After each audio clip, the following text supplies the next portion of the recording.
আল্লাহ, সব কিছু দেনওয়ালার মালিককে আল্লাহ। এটাকে আমরা অস্বীকার করতে পারবো? যদি এটা অস্বীকার করি তাহলে কুফরিতে পরিণত হয়ে যাবে। আল্লাহ তাআলা আমাদেরকে অনর্থক সৃষ্টি করে নাই, অনর্থক বানায় নাই, নিজ প্রয়োজনে বানায় নাই। আফাহাসিবতুম আন্নামা খলাকনাকুম আবাসান ওয়া আন্নাকুম ইলাইনা লা তুরজাউন। আল্লাহ পাক রব্বুল আলামিন আমাদেরকে অনর্থক বানায় নাই, অকারণে বানায় নাই, নিজ প্রয়োজনে বানায় নাই। কি জন্য বানাইছে এটা আমরা আল্লাহ তাআলার কাছে দরখাস্ত করব, এটা আমরা আল্লাহ তাআলাকে জিজ্ঞাসা করব। এই জন্য রব্বুল আলামিন কোরআনে কারীমের মধ্যে এটার উত্তর দিয়ে দিলেন আল্লাহ কেন আমাদেরকে বানাইছে। আল্লাহ বলেন ওয়া মা খালাকাতুল জিন্না ওয়াল ইনসা ইল্লা লিয়াবুদুন। আল্লাহ তাআলা মানব আর দানবকে সৃষ্টি করেছেন ইল্লা লিয়াবুদুন, একমাত্র কার ইবাদত করার জন্য? আল্লাহর ইবাদত করার জন্য। অপর আয়াতের মধ্যে রব্বি করিম বলেন ওয়া ক্বাদা রাব্বুকা আল্লা তা'বুদু। আল্লাহ তাআলা অপর আয়াতের মধ্যে বলেন আল্লাহর একমাত্র ফয়সালা হচ্ছে বান্দা তুমি সর্বপ্রথম কার ইবাদত করবা? আল্লাহর ইবাদত করবা। তুমি সর্বপ্রথম আমার ইবাদত করবা। আল্লাহ তাআলা এটা আমাদের থেকে পাও না। আল্লাহ বলেন যে বান্দা আমার ইবাদত করবে, যে বান্দা আমার হক আদায় করবে, সেই দুনিয়ার মানুষের হক আদায় করবে। আর যে বান্দা আমার হক আদায় করবে না, সেই দুনিয়ার মানুষের হক আদায় করবে না। ঠিক কি না? এটা বাস্তবতা সমাজের মধ্যে দেখা যায়। যেই বান্দা আল্লাহর হক আদায় করবে সেই সমাজের মধ্যে সে মানুষের হক আদায় করবে। আর যে আল্লাহর হক আদায় করে না, আল্লাহর পাওনা আদায় করে না, সেই মানুষের হক আদায় করবে না। আল্লাহ পাক রব্বুল আলামিন আমাদেরকে অনর্থক বানায় নাই, অকারণে বানায় নাই, নিজ প্রয়োজনে বানায় নাই। আল্লাহ তাআলা আমাদেরকে বানাইছে একমাত্র আল্লাহর ইবাদত করার জন্য, আল্লাহর গোলামি করার জন্য। তাহলে আমরা যা কিছু করব সব কিছু কার জন্য? আল্লাহর জন্য। আমাদের মরণ আল্লাহর জন্য, আমাদের জীবন আল্লাহর জন্য। আমরা যা কিছু করব সব কিছু কার জন্য? আল্লাহর জন্য। আল্লাহ বলেন ইন্না সলাতি ওয়া নুসুকি ওয়া মাহইয়ায়া ওয়া মামাতি লিল্লাহি রাব্বিল আলামিন। আমার মরণ, আমার জীবন, আমরা যা কিছু করব সব কিছু মুনিবের জন্য, লিল্লাহি রাব্বিল আলামিন, সব কিছু আল্লাহর জন্য। আমি কাউকে ভালোবাসবো সেটাও আল্লাহর জন্য, আবার কাউকে ঘৃণা করব সেটাও আল্লাহর জন্য। নবী হাদিসের মধ্যে, তিরমিজি শরীফের হাদিস, এই হাদিসের মধ্যে নবীজি বলেন মান আহাব্বা লিল্লাহি ওয়া আবগাদা লিল্লাহি ওয়া আতা লিল্লাহি ওয়া মানা লিল্লাহি ফাকাদ ইসতাকমালাল ঈমান। মান আহাব্বা লিল্লাহ, তুমি যদি কাউকে ভালোবাসো তোমার সেই ভালোবাসাটা হবে আল্লাহর জন্য। কার জন্য? আল্লাহর জন্য।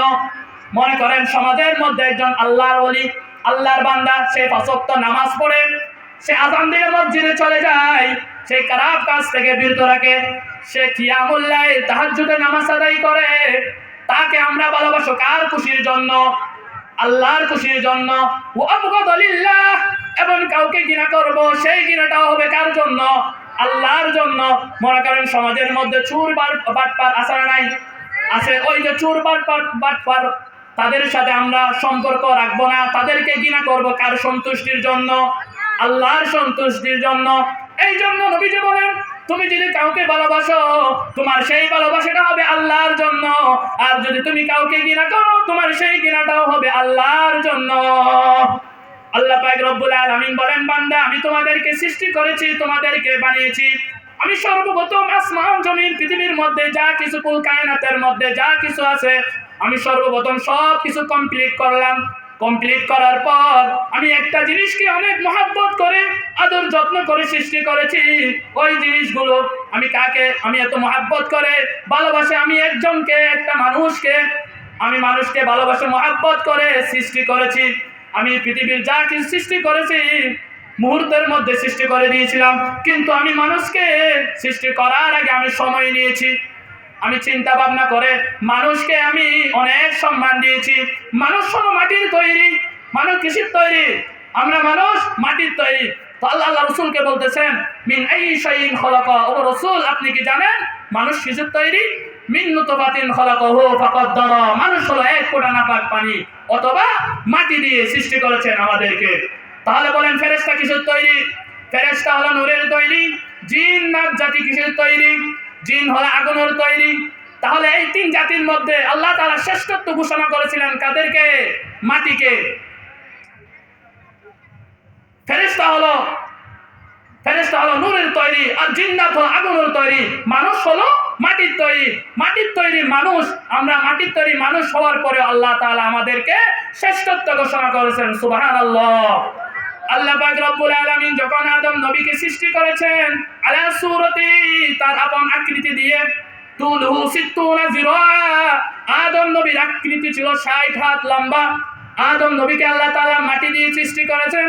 সৃষ্টি করার পর আল্লাহ অর্ডার করলেন, আদেশ দিলেন, ও ফেরেশতারা তোমরা আদমকে সিজদা করো। এরপর সমস্ত ফেরেশতারা আদম নবীকে সিজদা করেছে, কিন্তু একজনে করে নাই। একজন করে নাই, সেটা কে? ইবলিস।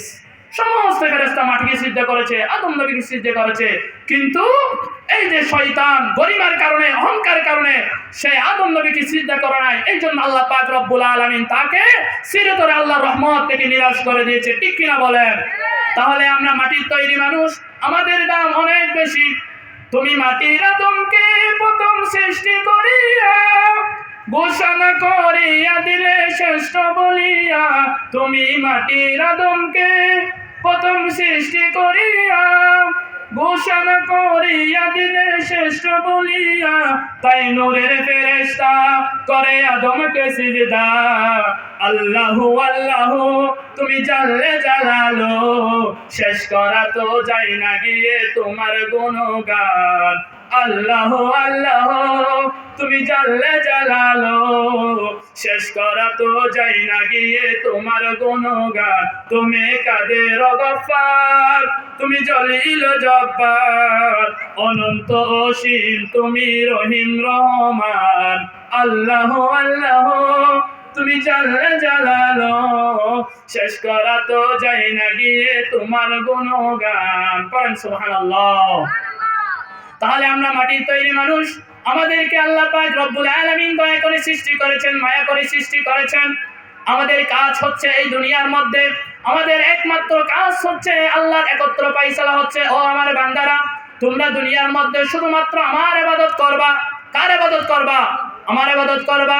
ও বান্দা আমি তোমাদেরকে এত নিয়ামত দিয়েছি, আসমান জমিন তোমাদের জন্য, পাহাড় সমুদ্র সৈকত পৃথিবীর মধ্যে যা কিছু আছে সব কিছু বান্দা আমি তোমাদের জন্য দিয়েছি।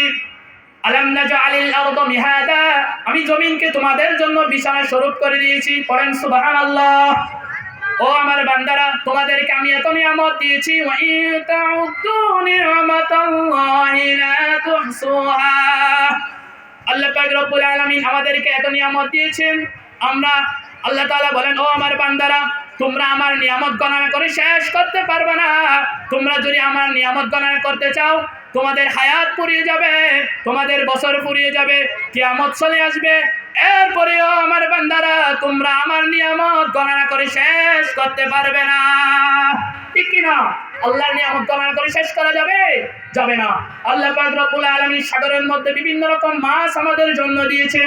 এক এক মাছের মধ্যে এক এক মজা রব্বুল আলামিন দিয়েছে। লইট্টা মাছের মধ্যে এক মজা, ফাঙ্কাস মাছের মধ্যে আরেক মজা। এইগুলো কে দিয়েছেন? আল্লাহ দিয়েছেন।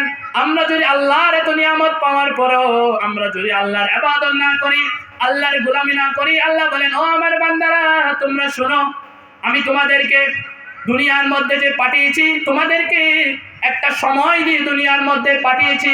ওই যে নির্দিষ্ট সময় তোমাদের জন্য বেঁধে দিয়েছি, ওই সময়টা পার করে তোমাদের হায়াত যখন ফুরিয়ে যাবে, তোমাদের যখন হায়াত ফুরিয়ে যাবে, মুহূর্তের মধ্যে আমার কাছে চলে আসতে হবে।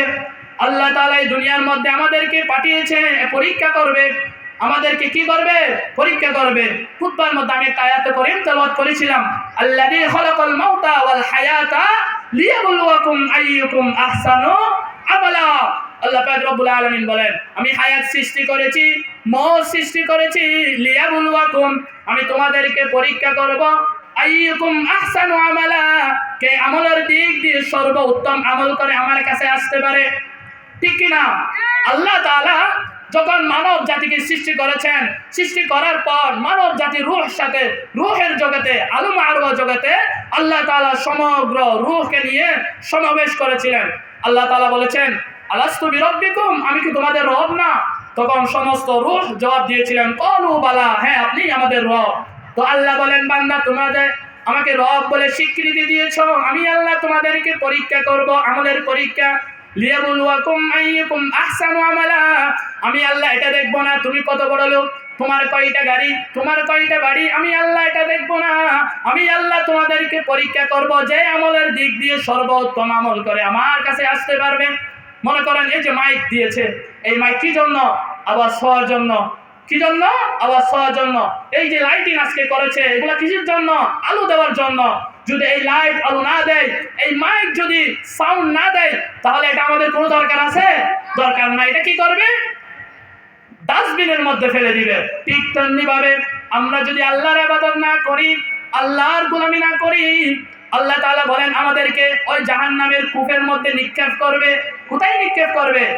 আল্লাহ বলেন, ওই যে আল্লাহ আমাদেরকে একটা সময় বেঁধে দিয়েছেন, আল্লাহ বলেন ওয়াল্লাস, সময়ের কসম, ইন্নাল ইনসানা লাফি খুস, সময়ের কসম বান্দা মানুষগুলো ক্ষতিগ্রস্ত।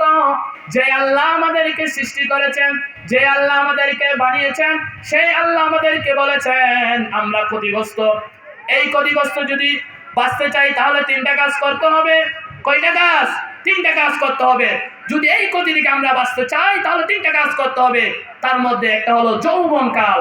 যৌবনকালটা কাকে দিয়ে দিতে হবে? আল্লাহকে দিয়ে দিতে হবে। মানুষের কিন্তু অনেকগুলা কাল আছে, তার মধ্যে তিনটা কাল। নাম্বার 1 হচ্ছে শিশুকাল, 2 নম্বর হচ্ছে যৌবনকাল, 3 নম্বর হচ্ছে বৃদ্ধকাল। 2টা কালকে আল্লাহ তাআলা মাইনাস করে দিবেন। 2টা কালের হিসাব আল্লাহ তাআলা নেবেন না, একটা কালের হিসাব নেবেন। ওই কালটা হচ্ছে কি? যৌবনকাল। যৌবনকালের হিসাব কাকে দিতে হবে? আল্লাহকে দিতে হবে। এই যৌবনকালের ব্যাপারে আল্লাহ জিজ্ঞাসা করবেন, ও আমার বান্দারা, তোমাদেরকে যে আমি 60 বছর 70 বছর হায়াত দিয়েছি, তোমরা এই হায়াতের মধ্যে কি করেছো? তোমরা কি আমল করেছো? এই হিসাব কে নিবে? আল্লাহ নিবে। যৌবনকালের ব্যাপারে আল্লাহ আলাদাভাবে প্রশ্ন করবেন। আল্লাহর নবী বলেন, ও আমার উম্মতরা, যেই বান্দারা এই যৌবনকালে হিসাব আল্লাহ তাআলার কাছে দিতে পারবে না, এই যৌবনকালের ব্যাপারে আল্লাহ তাআলা 5টি প্রশ্ন করবেন। এই 5টির প্রশ্নের জবাব যারা দিতে পারবে না, আল্লাহ পাক রব্বুল আলামিন তাদেরকে কিয়ামতের ময়দানে এক ফুটাও সামনে আগাইতে দিবে না। 1 নাম্বার হচ্ছে আন উমরিহি, বলা হবে তুমি তোমার বয়স কোথায় কাটিয়েছো। 2 নম্বর হলো ওয়ান শাবাবিহি, ও আমার বান্দারা, তোমাদের যৌবনকালটা কোথায় কাটিয়েছো। 3 নম্বর হচ্ছে ওয়ামালু, মাল সম্পদ হালাল পথে কামিয়েছো নাকি হারাম পথে কামিয়েছো, এই হিসাব জেনে নেবেন। আওয়াজ দিয়ে বলেন তিনি কে? আল্লাহ। এরপর 4 নম্বর হচ্ছে তুমি যে হারাম পথে ব্যয় করেছো নাকি হারাম পথে ব্যয় করেছো, এই হিসাব জেনে নেবেন তিনি কে? আল্লাহ। 5 নম্বর হচ্ছে যতটুকু জানতে ততটুকু আমল করছে কিনা, এই আমলের হিসাব কে নিবে? আল্লাহ নিবে। এই 5টি প্রশ্নের জবাব না দেওয়া পর্যন্ত আল্লাহর কোনো বান্দা কিয়ামতের ময়দানে এক ফুটাও সামনে আগাইতে পারবে না। তো আল্লাহ যে এত নিয়ামত দিয়েছে, আমরা আল্লাহর নিয়ামতের শুকরিয়া আদায় করার দরকার আছে না নাই? আছে। যদি আল্লাহর শুকরিয়া আদায় না করি, আল্লাহ তাআলা আমাদেরকে জাহান্নামের কুয়ার মধ্যে নিক্ষেপ করে দিবে। যেমনি ভাবে দুনিয়ার মধ্যে একটা লাইট যদি আলো না দেয়, ওই লাইটের যেমন দাম নাই, তেমন ভাবে আমাদেরও কোনো দাম নাই। এই জন্য আল্লাহর রাস্তায় আমাদের যৌবনকালটা কাটাতে হবে। এই যৌবনকালের ইবাদত আল্লাহর কাছে অনেক দামি।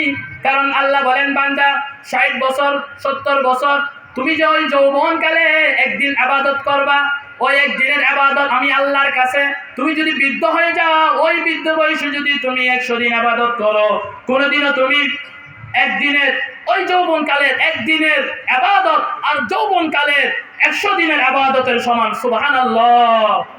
আল্লাহ তাআলার কাছে যৌবনকালের ইবাদত অনেক দামি। কারণ মানুষ যখন বৃদ্ধ হয়ে যায়, 60 বছর 70 বছর বয়স হয়ে যায়, তখন মানুষের সব কিছু লুজ হয়ে যায়। কি হয়ে যায়? লুজ হয়ে যায়, সার্ভিস দেয় না আগের মতো। 60-70 বছর বয়স হয়ে গেলে এক উজু দিয়ে 3-4 ওয়াক্ত নামাজ পড়া যায় না। যৌবনকালে আপনি এক ওয়াক্ত উজু দিয়ে আপনি 5 ওয়াক্ত নামাজ আদায় করতে পারবেন, ঠিক কিনা? এই জন্য যৌবনকালটা আল্লাহর রাস্তায় কাটাতে হবে। যারা যৌবনকালটা আল্লাহর রাস্তায় কাটাবে না, আল্লাহ পাক রব্বুল আলামিন তাদেরকে কিয়ামতের ময়দানে জাহান্নামের কুয়ার মধ্যে নিক্ষেপ করবে। জাহান্নামের মধ্যে যখন নিক্ষেপ করা হবে, তারা যখন ওই কবরের জগতে চলে যাবে, তখন আল্লাহ পাক রব্বুল আলামিন তাদের হাতে তাদের আমলনামা ধরিয়ে দিবে। ইয়া লাইতানি মা লিহাযাল কিতাবি লা يغادر ولا يغور صغيرة ولا كبيرة إلا أحصاها। রব্বুল আলামিন সেদিন আপনার হাতে আপনার আমলনামা ধরিয়ে দিবেন, আর বলবে দেখো বান্দা তুমি দুনিয়ার মধ্যে কি করেছো। ওই বান্দা যখন তার আমলনামাটা তার হাতের মধ্যে নিবে, তখন সেখানে দেখবে ওই বান্দা ঘরের মধ্যে একা একা, বন্ধ ঘরের মধ্যে একা একা কি করেছে সেটাও সেখানে লিপিবদ্ধ করা আছে। ওই বান্দা পুকুরে ডুব দিয়ে কি করেছে সেটাও সেখানে লিপিবদ্ধ করা থাকবে। আপনি যা কিছু করবেন সব কিছু আপনার আমলনামার মধ্যে লিপিবদ্ধ করা থাকবে। কেউ কিন্তু সেদিন পলায়ন করতে পারবে না। এই যে আল্লাহ তাআলা যে আমাদের যৌবন দিয়েছে, আল্লাহ যে আমাদের সৃষ্টি করেছে, আমাদের এই যে 3.5 হাত বডি, এটাও আল্লাহ তাআলা সৃষ্টি করেছেন। সেদিন এই আমাদের অঙ্গ প্রত্যঙ্গ যা কিছু আছে এগুলো কার দেওয়া? আল্লাহর দেওয়া। সেদিন এগুলো আল্লাহ তাআলার কাছে সাক্ষী দিবে, আপনার পক্ষে বিপক্ষ হয়ে সেদিন সাক্ষী দিবে। আপনার চোখ আপনার বিরুদ্ধে সাক্ষী দিবে, আপনার কান আপনার বিরুদ্ধে সাক্ষী দিবে, আপনার পা আপনার বিরুদ্ধে সাক্ষী দিবে। এই যে আপনি জমিনের মধ্যে বসে আছেন, এই জমিন আপনার বিরুদ্ধে সাক্ষী দিবে। জমিনের মধ্যে যখন মানুষ হাঁটাহাঁটি করে, জমিনের মধ্যে যখন মানুষ জমিনের মধ্যে যখন মানুষ খারাপ কাজ করে, বিভিন্ন জেনার মধ্যে লিপ্ত হয়ে যায়, তখন জমিন আল্লাহর কাছে বলে, ওগো আল্লাহ আপনার নাফরমান বান্দা আপনার নাফরমানি করতেছে। তখন আল্লাহ বলেন, ওই জমিন বলেন, ওগো আল্লাহ আপনি অর্ডার দেন, আমি জমিনটা পাক করে ফেলি এবং আপনার বান্দাকে গিলে ফেলি।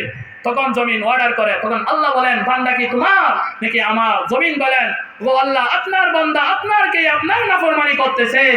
তো আল্লাহ বলেন, আমার বান্দা আমার নাফরমানি করতেছে, তুমি কেন নাক ঢুকাইতেছো? আমার বান্দা যদি পাহাড় পরিমাণও গুনাহ করে আর আমি আল্লাহর কাছে যদি হাত তুলে দেয়, আমি আল্লাহ পাক রব্বুল আলামিন তার জিন্দেগীর সমস্ত গুনাহগুলো মাফ করে দিবে। পড়েন সুবহানাল্লাহ। এই যে আমাদেরকে চোখ দিয়েছে, আল্লাহ কোরআনে কারীমের মধ্যে বলেন, আলাম নাজআল লাহু আইনাইনি ওয়া লিসানাও ওয়া শাফাতাইন। আল্লাহ বলেন, আমি তোমাদেরকে জবান দিলাম, আমি তোমাকে চোখ দিলাম, ওয়া লিসানাও ওয়া শাফাতাইন। বিশ্ব নবী বলেন, এই চোখ দ্বারা তোমরা কি করবা? এই চোখ দ্বারা যদি কেউ 3টা জিনিসের দিকে তাকায় তাহলে তার সওয়াব হয়ে যায়। পড়েন সুবহানাল্লাহ। এই যে চোখের নিয়ামত, এই যে চোখ আল্লাহ আমাদেরকে দিয়েছে, এই চোখ দ্বারা যদি কেউ 3টা জিনিসের দিকে তাকায় তাহলে তার সওয়াব হয়ে যায়। নাম্বার 1 হলো, এই চোখ দ্বারা যদি কেউ কোরআনের দিকে তাকায় তাহলে তার সওয়াব হয়ে যায়। পড়েন সুবহানাল্লাহ। এই চোখ দ্বারা যদি কেউ কাবার দিকে তাকায় তাহলে তার সওয়াব হয়ে যায়। এই চোখ দ্বারা যদি কেউ মা বাবার দিকে রহমতের নজরে তাকায় তার সওয়াব দিয়ে দেয়। গলার আওয়াজ দিয়ে বলেন, তিনি কে? আল্লাহ। এই যে চোখের নিয়ামত শুকরিয়া আদায় করে আমরা শেষ করতে পারবো না। তো আল্লাহ তাআলা যে আমাদেরকে সৃষ্টি করেছেন, আমাদেরকে বানিয়েছেন একমাত্র কার জন্য? আল্লাহর ইবাদত করার জন্য। তো দুনিয়ার মধ্যে আমরা আসি, যেহেতু সংক্ষিপ্ত সময় নিয়ে আমাদেরকে দুনিয়ার মধ্যে পাঠিয়েছেন, বানিয়েছেন, আমরা ইবাদত করব কার? আল্লাহ। আমরা করতে রাজি আছি তো আল্লাহর ইবাদত? আমরা 5 ওয়াক্ত নামাজ পড়তে রাজি আছি তো? আল্লাহ পাক রব্বুল আলামিন আমাদের সবাইকে 5 ওয়াক্ত নামাজ জামাতের সাথে আদায় করার তৌফিক দান করেন। এবং যুবক ভাইরা যারা আছো, এই যে আপনাদেরকে এই যৌবন কালটা যেন আমরা আল্লাহর রাস্তায় কাটাতে পারি, আল্লাহ তাআলা আমাদেরকে সেই তৌফিক দান করেন। ওয়া আখির দাওয়ানা আলহামদুলিল্লাহি রাব্বিল আলামিন ওয়া মা তাওফীকি ইল্লা বিল্লাহ। আসসালামু আলাইকুম ওয়া রাহমাতুল্লাহি ওয়া বারাকাতুহু।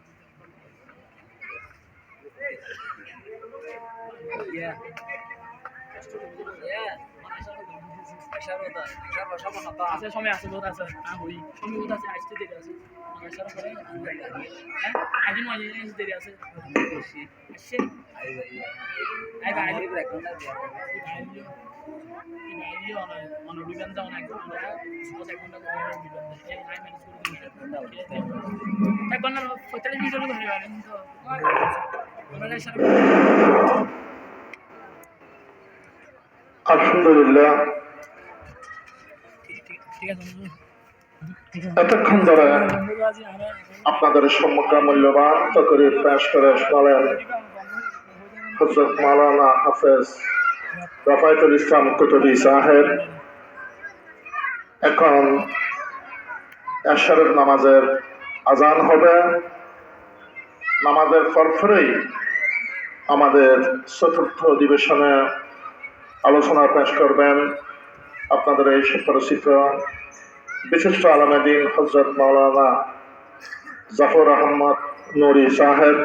ওনার আলোচনা শুরু হবে। আপনারা নামাজের পরপরে ইনশাল্লাহ মাহফিলের মঞ্চে চলে আসার জন্য অনুরোধ করছি।